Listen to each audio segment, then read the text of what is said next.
I don't know about you, but I've been a guy that's battled fear all my life. Most of the times I've been a big chicken. There's a lot of things I'm afraid of.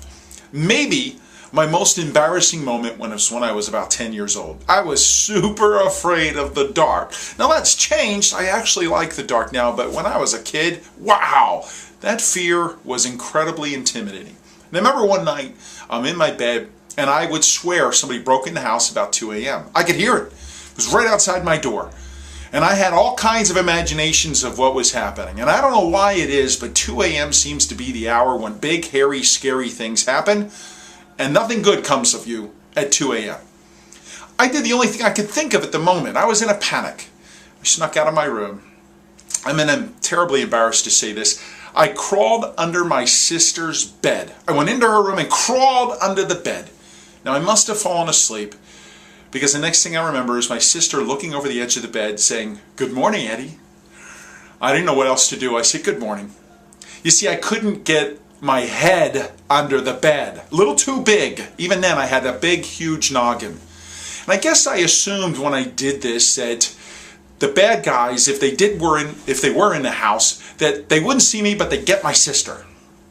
I'm sorry, I was 10 years old and I was afraid. Sorry, Michelle. That's just how it is with siblings sometimes. Now, I'm not condoning fear. I think we should all work against fear, but there is one fear I want you to stoke. There is one fear I want you to grow. I want you to become more afraid, not less. And that's the fear of not trying.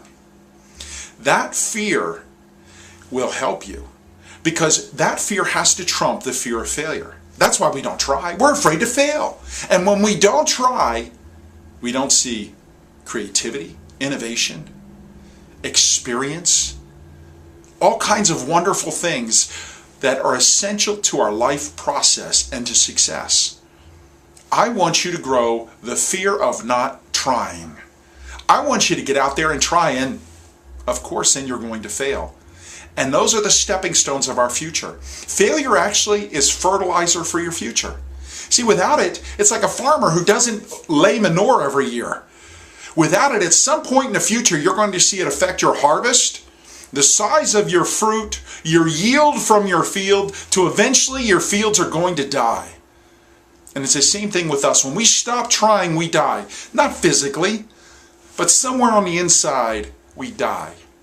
And the same thing eventually happens. It's just slow death. We still smell, we still have an aroma, and it's not a good one.